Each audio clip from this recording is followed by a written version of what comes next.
Can you even imagine being told your own child is embarrassing, and because of it, you're suddenly uninvited to Thanksgiving? Not by a stranger, but by your own mother. It felt like a punch to the gut, a betrayal so deep it stole my breath. And the worst part? We were already on our way to the airport, my little girl practically vibrating with excitement for Grandma's house. What happened next? Well, let's just say it redefined family for me forever. We were going to the airport, bags packed, hope, that stubborn, foolish thing, still intact. My 6-year-old daughter, Ivy, was in the back seat, kicking her feet like she had springs in her shoes, a never-ending song of joy humming under her breath. Her small backpack, stuffed with crayons and a half-read book, sat beside her, its zippers bulging with the kind of crumbs that would embed themselves into every crevice of my car for eternity. We were committed. In motion. On asphalt. Time ticking forward with every mile. Ivy had been counting down to this trip like it was a holiday, a birthday, and a unicorn sighting all rolled into one. Her cheeks were pink, her hair a happy mess from a sleepless night of anticipation. She kept asking, "Do you think Mason will play with me this time?" Her eyes, bright in the rearview mirror, searched my face for reassurance. She still believed people would meet her where she stood, that her wanting to be liked was enough to make it happen. My heart ached a little even then, because I knew Mason, my sister Allison's son, treated Ivy like a mildly interesting app he could close whenever he got bored. "I'm sure he will," I lied, that familiar, peacekeeping mother's voice. Mason's attention had always come with conditions. He'd be charming for exactly as long as it benefited him, then flick Ivy away with a look, a shrug, a sigh so exaggerated it seemed rehearsed. I'd watched Ivy hover on the outskirts of their games, trying to insert herself with a careful politeness she'd learned from too many gentle rejections. I'd felt my own discomfort rise like heat in my chest, wanting to scoop her up and leave, but also wanting to prove that this time, she could win them over. This was the family script, after all. If something hurt, it was because I hadn't performed correctly. "And Paige is going to show me her new Barbie," Ivy chirped, completely undeterred. Her excitement didn't trip over my lie. It ran right past it, bright and determined. Ivy had always had that quality, building an entire future out of one good possibility and living in it comfortably. Paige, Allison's 9-year-old, already had an unsettling mastery of disdain. Her arched eyebrow could make Ivy feel like she'd spilled something, even when Ivy was just standing there, hopeful. But Ivy, hugging her worn stuffed fox so he can have Thanksgiving too, hummed on oblivious. She'd even made place cards at school, actual little folded pieces of paper with our names and lopsided, joyous turkeys. She imagined a world where her presence mattered enough to be named. And in some small, embarrassingly persistent corner of me, I'd been leaning into that idea too. Not because I believed in sudden transformations, but because hope, apparently, can survive a lot. I wasn't hoping for a miracle, more a maybe this year everyone will behave like adults for 4 hours kind of hope. A cautious, fragile optimism, like balancing a glass ornament on a moving bus. I knew what family gatherings were like. The tight smiles, the offhand comments dressed as jokes, Allison's cutting remarks that my parents would pretend were harmless. I knew Ivy would probably be told, gently or not, to calm down, to be less much. But maybe, just maybe, my mother would ruffle Ivy's hair and mean it. Maybe my father would laugh at something Ivy said, without looking at his phone. Maybe Allison would act like I wasn't an inconvenience. Maybe. That word is powerful. It can keep a person walking toward a door that's already locked. Then my phone rang. Mom. My face moved before my mind did, a practiced, instinctual smile. My body was still trying to be the good daughter, the agreeable daughter. Before anything even happened, I felt that familiar tightening in my chest, the preemptive readiness to absorb whatever came next and pretend it didn't hurt. "Hi, Sarah," my mother said. Her tone was careful. Too careful. Not warm, not casual. Controlled. Like a hand resting lightly on a lid to keep something from boiling over. My smile faltered. My fingers tightened on the steering wheel, knuckles widening. In the rearview mirror, Ivy's face was turned slightly towards the speaker, curious, open, trusting. She had no idea she was about to learn something sharp about the people she'd been taught to love. "Hi, Mom," I said, trying to keep it light. "We're on the way. I think we're going to make it with, listen." She cut me off, and my optimism shattered into tiny, glittery pieces. That one word was a command, not an invitation. It was the tone she used when I was a kid, when she'd already decided the conversation was over before it began. My stomach clenched hard enough to make me nauseous. The freeway noise seemed to fade behind the sudden thud of my heartbeat. "We've been talking," she said, "and we think it's best if you don't come this year." For a second, the world tilted. The sentence hung there like smoke. I actually blinked, like my eyes could reboot the words away. What? I hated how small and stupid it sounded. My first instinct confusion instead of anger, as if being excluded was so normal it only startled me when said out loud. "It's just," she continued, like she was explaining the weather, "your daughter is embarrassing." The highway didn't change. Cars kept going. The gray sky stayed gray. But something inside me cracked, clean and brutal. My breath caught, sharp. Heat rushed into my face, then drained away so quickly my fingertips tingled. "We don't want her there. Allison needs a drama-free day." There are moments when you can feel your body make a decision without consulting you. Mine decided, right then, that if I stayed on the road, we were going to end up inside someone's trunk. My hands tightened on the wheel until my wrists ached. The lane lines blurred. I flicked on my hazards and eased onto the shoulder, half parking, half abandoning the concept of traffic laws out of sheer survival. The car shuddered. Gravel pinged. The rush of vehicles passing inches away made the whole car vibrate, trembling with me. Ivy's voice came from the back seat, small and immediate. "Mom."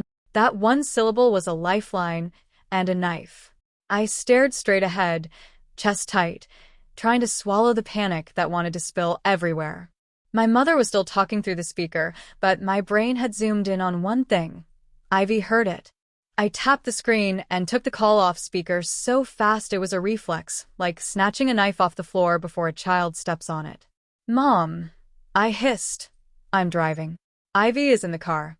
We're on the way to the airport." "What are you talking about?" "You heard me," my mother snapped, the careful tone vanishing. "It's better this way." Better for who?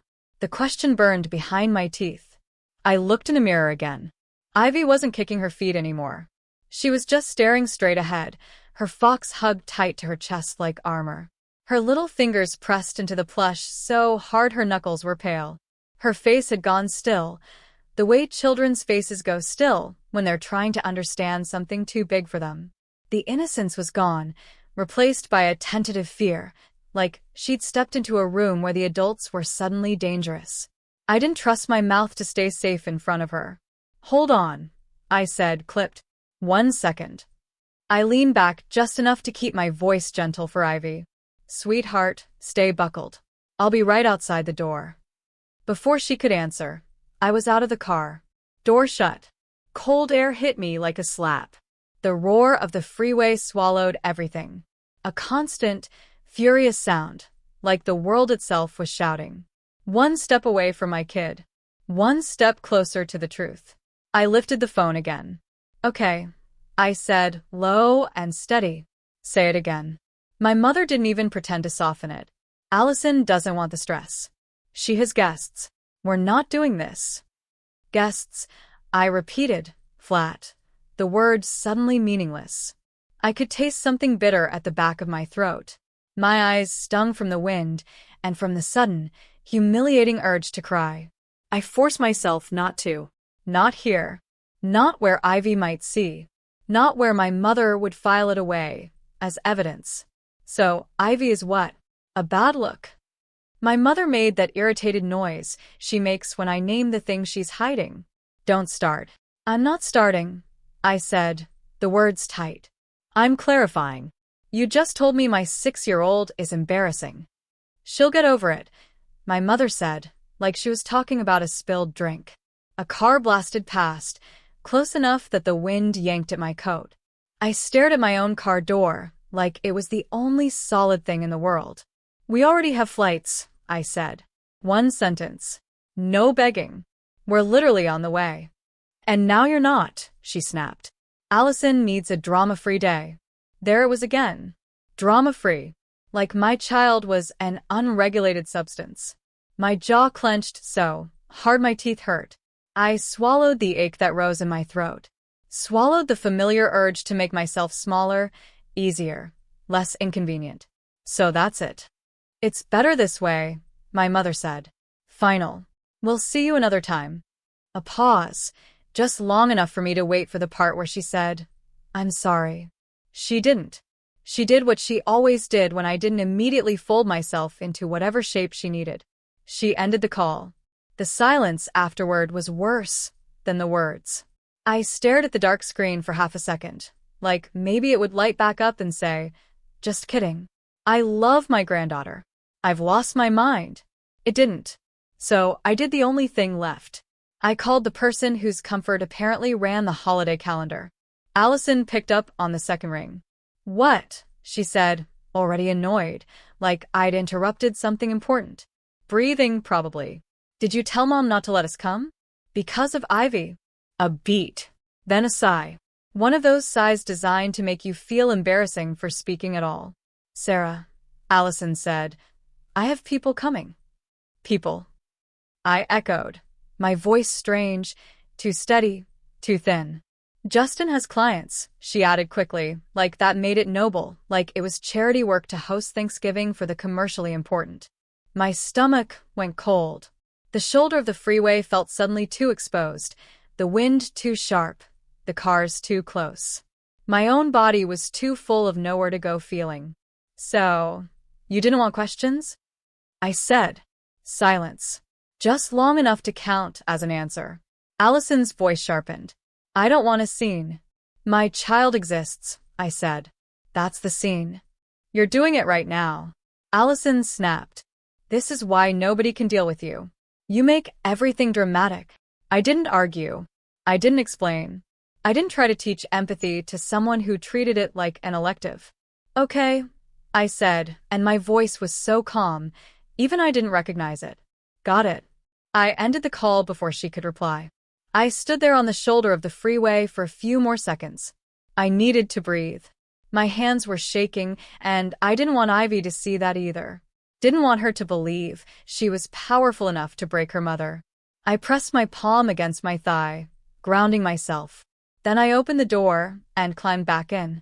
The car smelled faintly of strawberry hand sanitizer and the sweet, stale crumbs of Ivy's snacks. The hazards blinked on and off.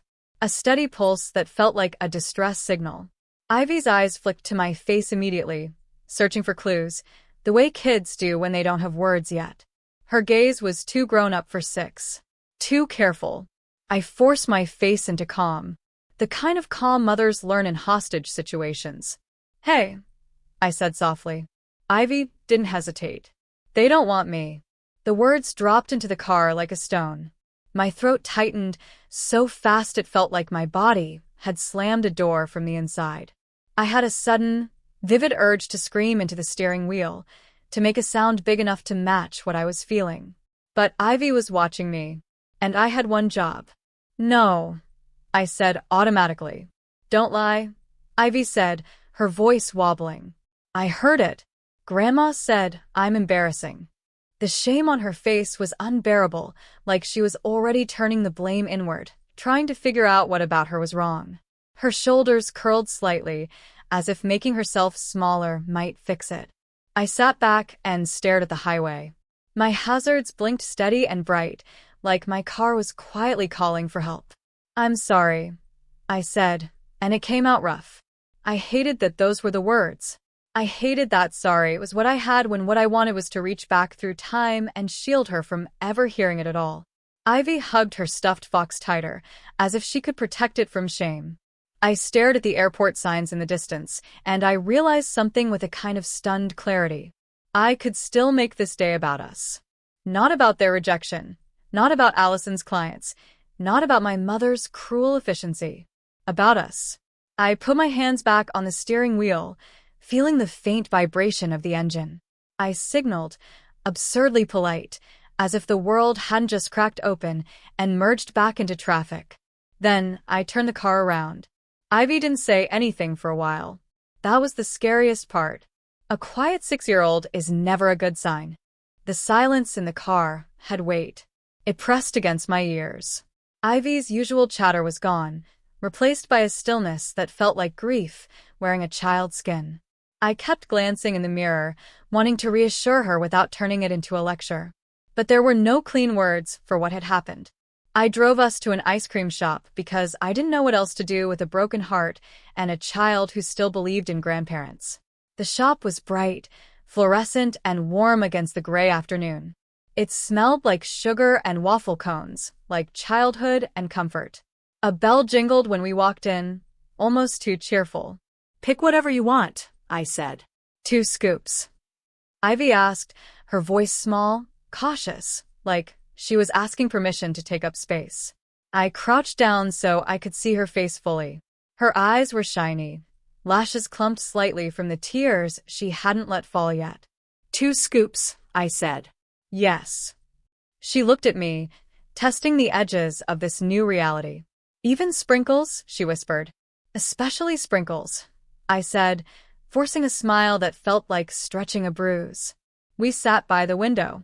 Outside, cars passed and people hurried with grocery bags, holiday errands, lives that looked so normal it made my chest ache. Ivy stared at her sundae untouched.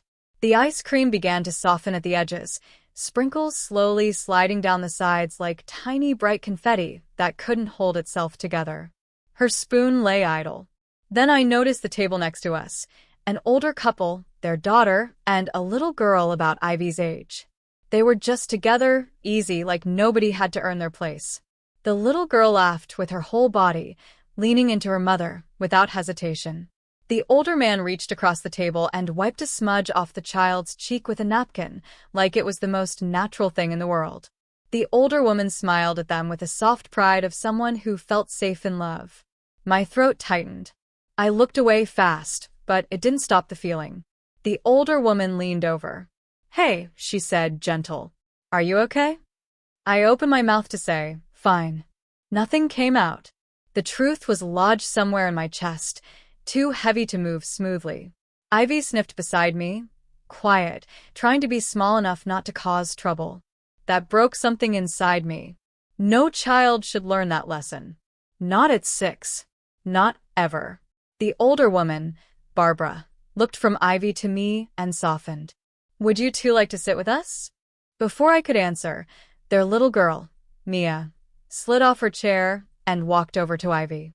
"I'm Mia," she said. "Do you like unicorns?"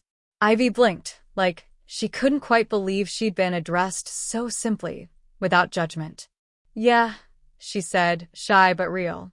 "Come on," Mia said, and Ivy followed her to the play corner like her body remembered how to be a kid. The relief that hit me was immediate and painful. My shoulders dropped a fraction. My lungs finally took a deeper breath. Ivy's fox dangled from her hand as she walked, no longer clutched like armor. Barbara smiled. "I'm Barbara. This is Walter, and that's our daughter, Julia." "Sarah," I managed. "And Ivy." Barbara just nodded towards the play corner.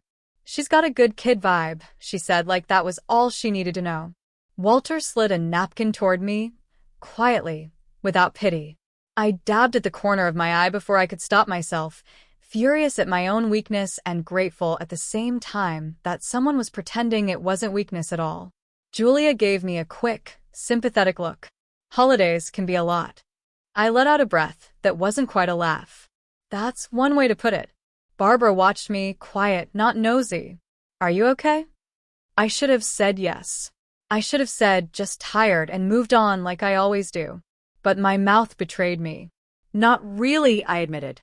And then, because the dam was already cracked, one sentence slipped out. "We were supposed to fly home for Thanksgiving, and my mom called and told us not to come." Barbara's expression changed. Not dramatic, just immediate, like the words had landed in her body the way they'd landed in mine. "Because of Ivy?" Julia asked softly, like she already knew the answer, but didn't want to assume. I stared at my hands, wrapped around my cup, the warmth seeping in. "Yeah," I said. Walter's jaw tightened. Barbara's voice dropped. "What did she say?" I hesitated. I could feel the old instinct. Protect them. Protect my mother's image. Protect the story that kept me tolerable. Then I swallowed. That Ivy was embarrassing. Nobody spoke for a beat. The ice cream shop noise filled the space. Spoons clinking, a child squealing, the hiss of an espresso machine. But at our table, everything went quiet and sharp. Barbara didn't ask for a life story. She just said, quietly, like she couldn't help it, "How could anyone say that about a child?" And that was the problem. The real answer wasn't one sentence. It wasn't just one phone call. It was years of being measured and found lacking. Years of being told, explicitly or not, that love was something you had to earn by being convenient. It was every moment Allison's comfort had been prioritized. Every time I'd been told I was too sensitive, too intense, too much. I had no idea where to even start. Barbara and Walter were watching me, waiting. And I realized I'd never actually said it out loud to people who weren't already committed to misunderstanding me. So I did what I always do when I'm about to say something painful. I made a joke.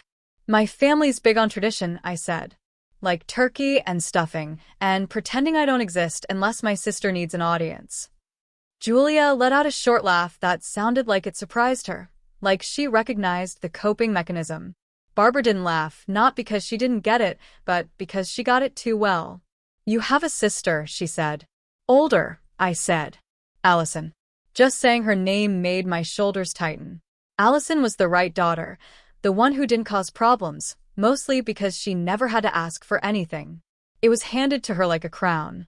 Growing up, Allison's achievements were framed. Mine were acknowledged if nobody was busy.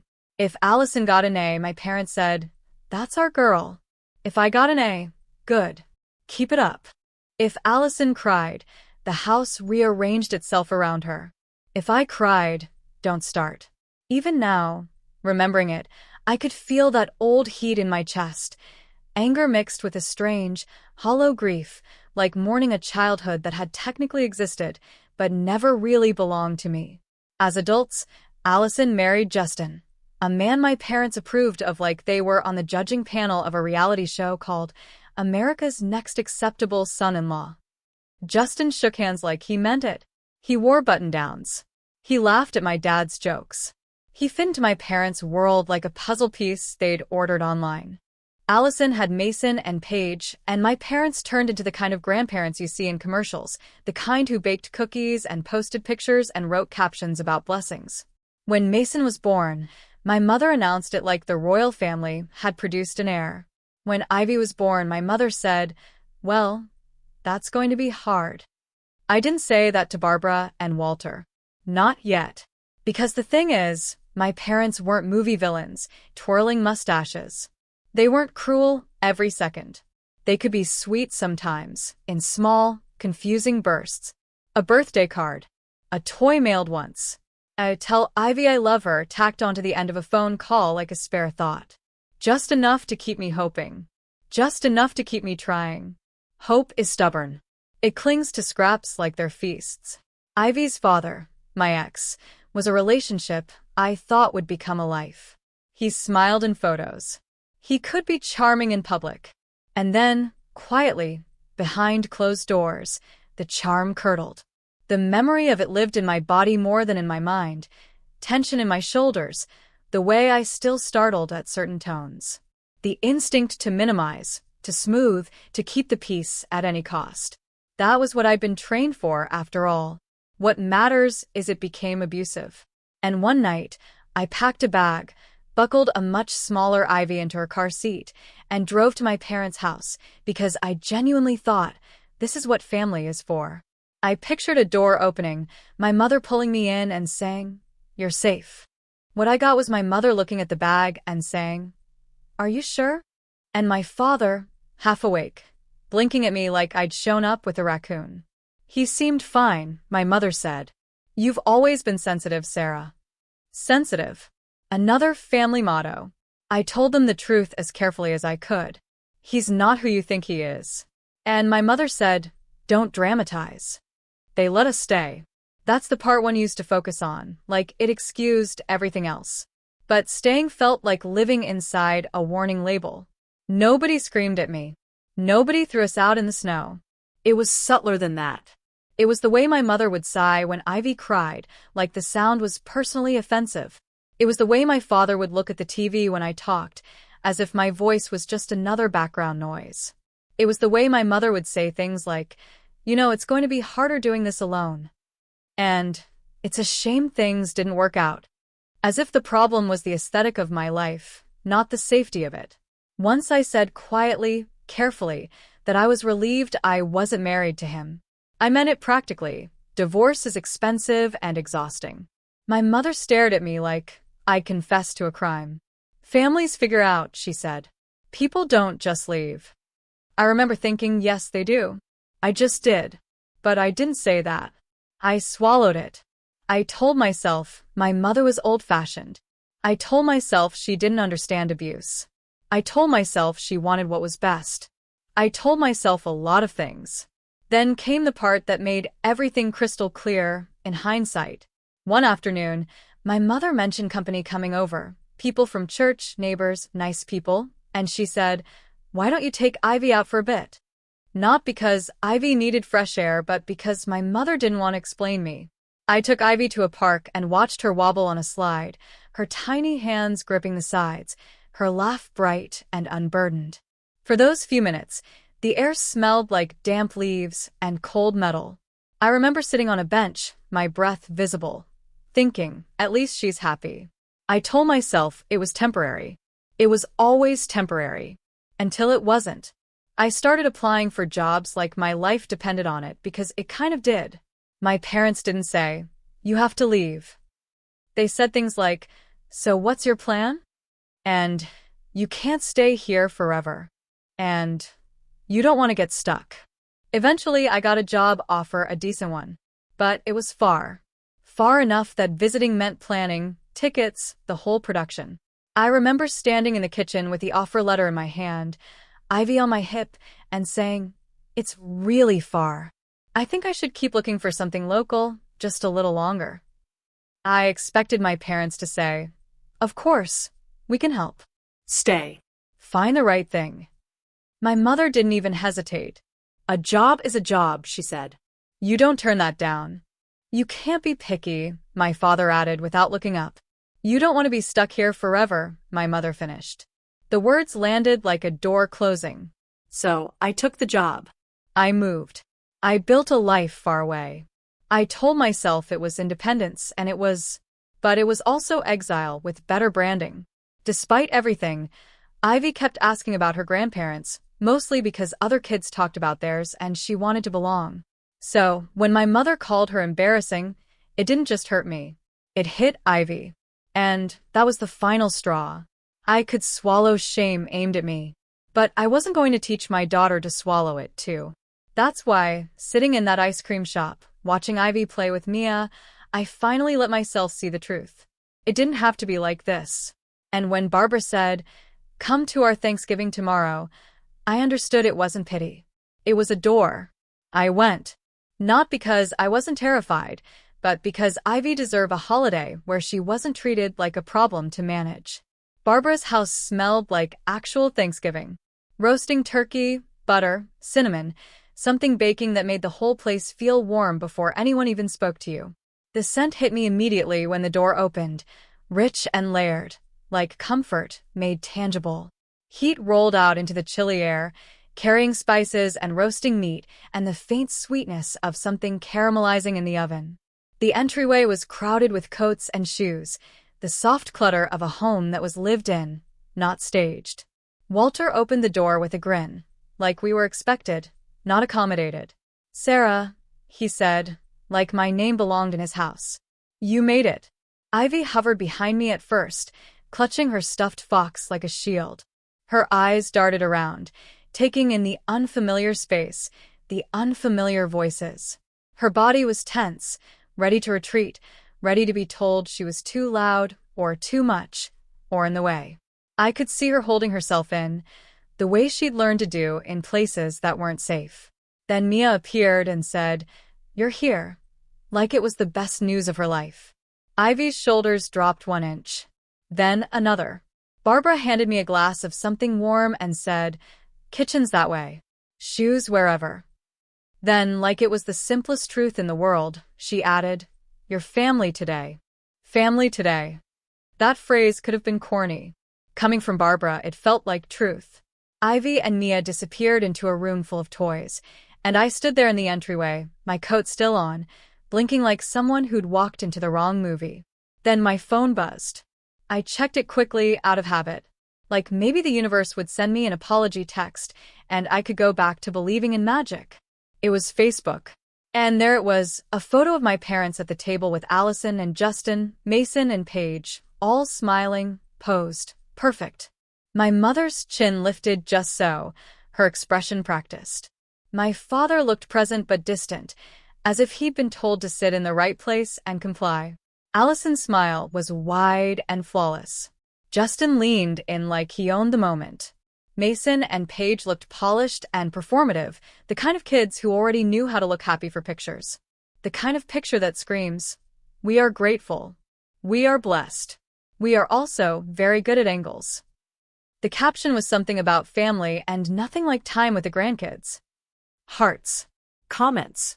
People saying, "So beautiful," and "Love this." There was no mention of me, no mention of Ivy. Not even a polite lie like missing someone. Just a clean eraser. I stared at it for a long second, and something in me went very still. Not sad. Not shocked. Just done. I slid my phone back into my pocket and walked into Barbara's kitchen where Julia was stirring something on the stove, and Walter was carving something like he took it personally. Steam fogged the windows. The countertops were crowded with bowls and platters. The sound of laughter drifted in from the living room. Music played softly, something warm and old-fashioned. Barbara glanced at my face and didn't ask. She just nudged a plate toward me and said, "Sit. Eat while it's hot." And here's the thing, I didn't cry. Not because I wasn't hurt. Because I finally understood that my tears were wasted on people who would use them as proof I was dramatic. So, I took action. It wasn't dramatic action. It wasn't revenge. It was a quiet, internal decision, so firm it felt like steel. Ivy would never audition for love again. Later, while we were eating, Ivy leaned toward me and asked very softly, "Mom, do you think Grandma will ever want me?" My fork paused in midair. The room kept moving. Plates passed, someone laughing at a story, Walter asking who wanted more gravy. But for me, everything narrowed to Ivy's voice and the small tremble underneath it. Her eyes were fixed on her mashed potatoes as if she couldn't bear to look up and see the answer on my face. Across the table, Barbara didn't look at me. She didn't need to. I could feel her listening, steady and present, like a hand bracing a door. I forced my voice into calm. "You are not the problem," I said. "Not ever." Ivy nodded like she wanted to believe me, but wasn't sure she was allowed to. Julia reached over and slid Ivy an extra roll. "No fuss, no, poor baby. Just here. You're included." After Thanksgiving, my parents didn't text. I didn't text.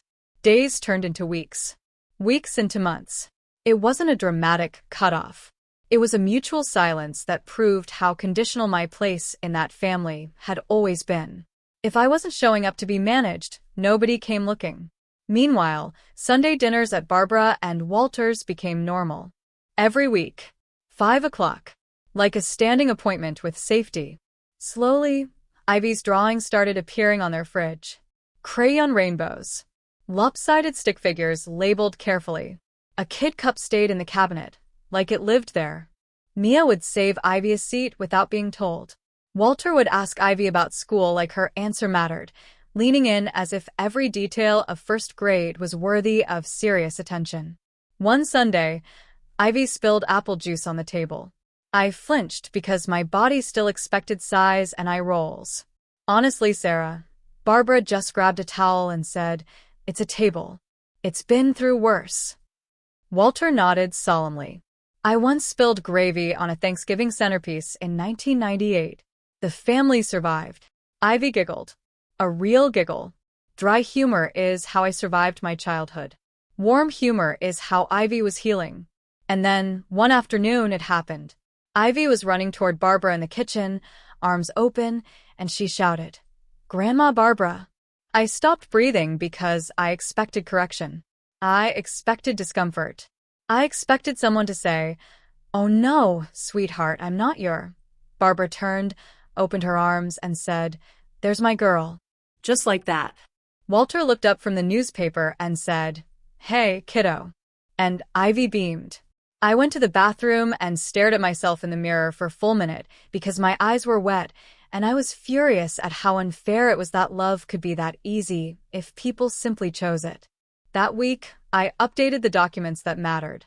School pickup, emergency contacts, medical permissions, and a guardianship plan. Quiet, legal, permanent. If anything happened to me, Ivy would go to Barbara and Walter. Not my parents. Not Allison. Not Justin. It was the most adult sentence I'd ever written, and my hand didn't shake once. Julia and I got closer, too. Not in a sit and discuss our feelings for 3 hours way. In a real-life way. We swapped childcare once. Then again.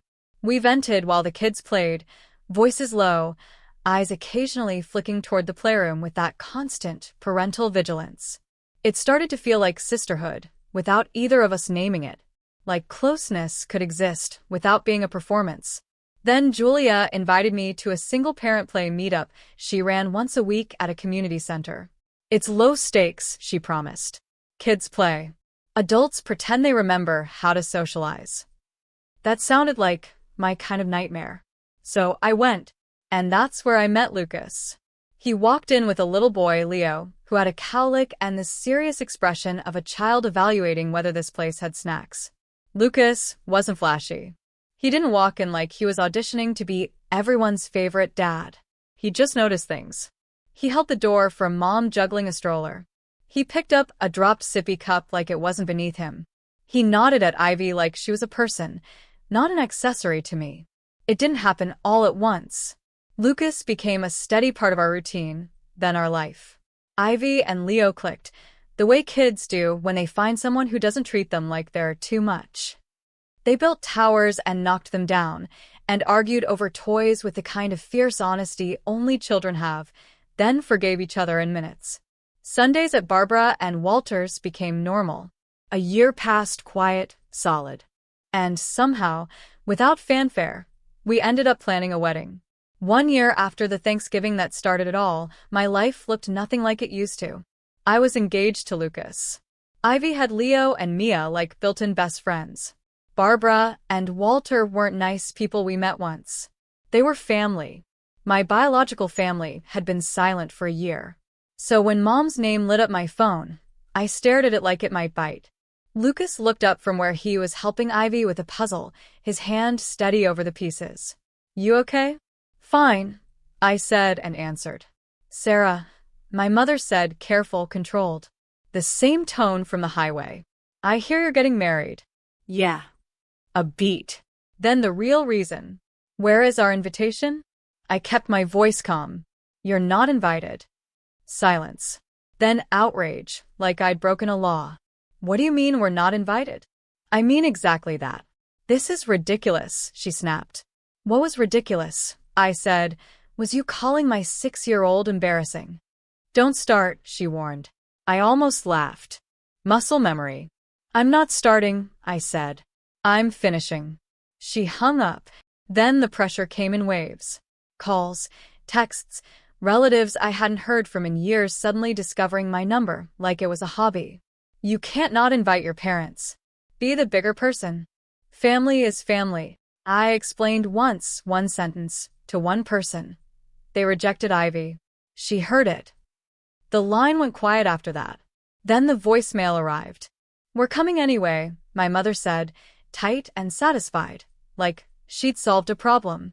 Allison texted, "You're being dramatic. This is why nobody can deal with you."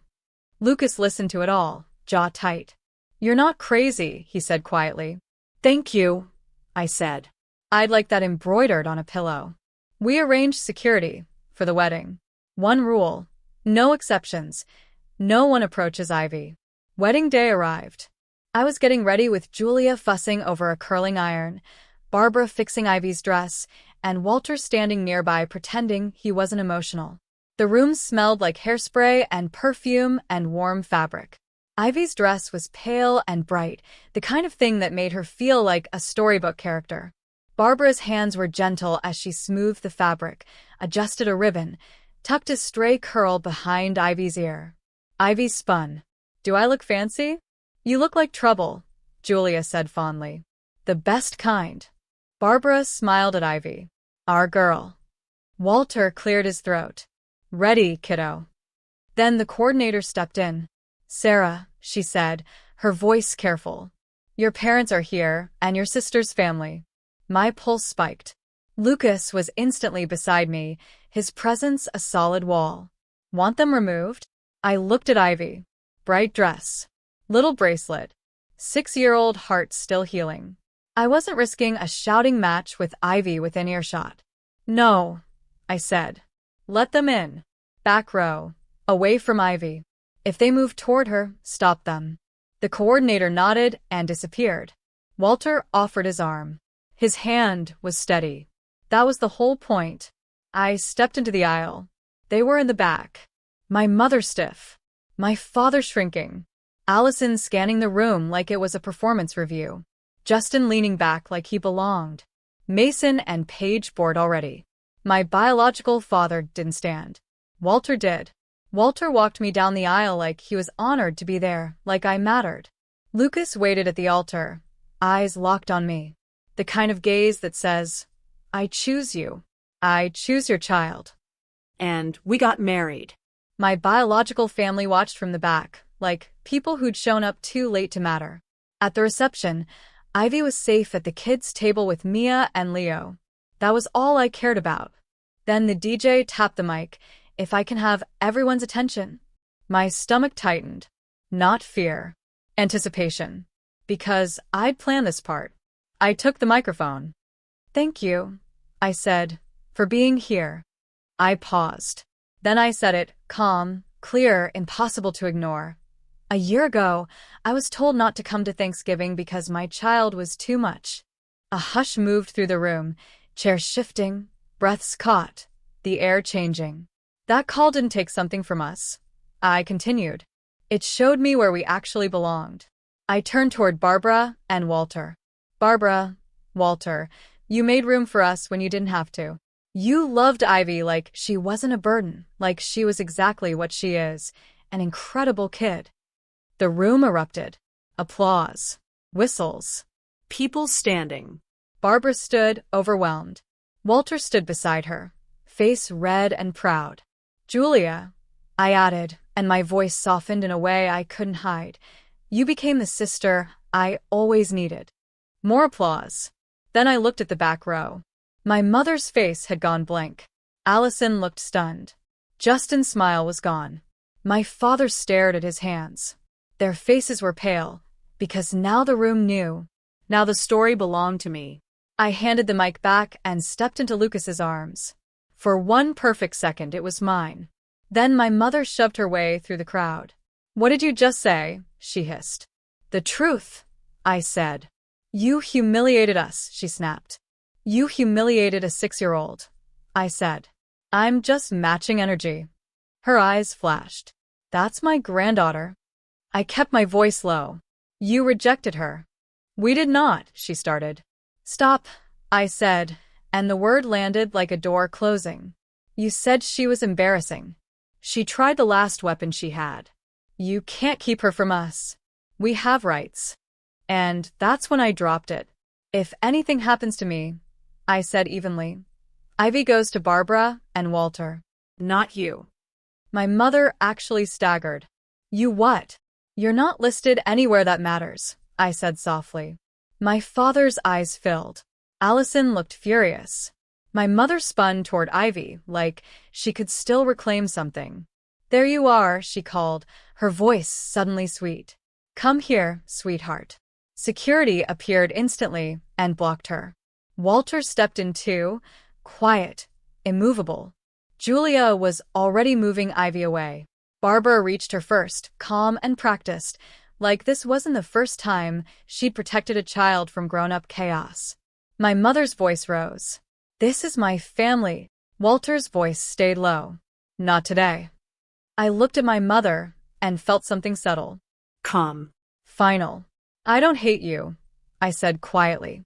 "I've just stopped waiting for you to be different." Then I nodded to security. "Please escort them out." They were removed. My mother kept looking back like she expected me to chase her. I didn't. I crouched in front of Ivy. "You okay?" Ivy frowned, her eyes searching, trying to place the shape of what she'd just witnessed. "Was that Grandma?" "That was someone who doesn't get to hurt you anymore," I said. Ivy blinked, then asked, "Can I have cake now?" A laugh broke out of me. Shaky. Real. Relieved. Absolutely. And I went back to my wedding. The next morning, my phone was full of messages from people who cared more about tradition than a child's feelings. I deleted them.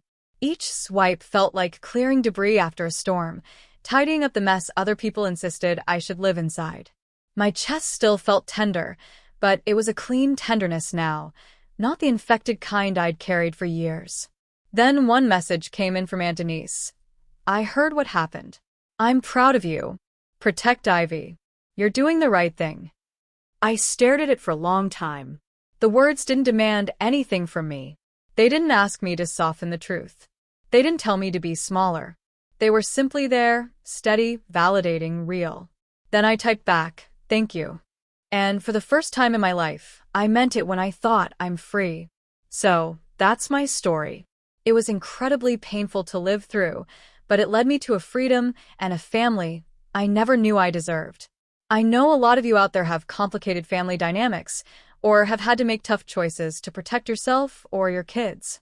Have you ever had a moment where you just had to draw a line no matter how painful? Or found your true family in unexpected places? I want to hear your stories in the comments below. Let's talk about it.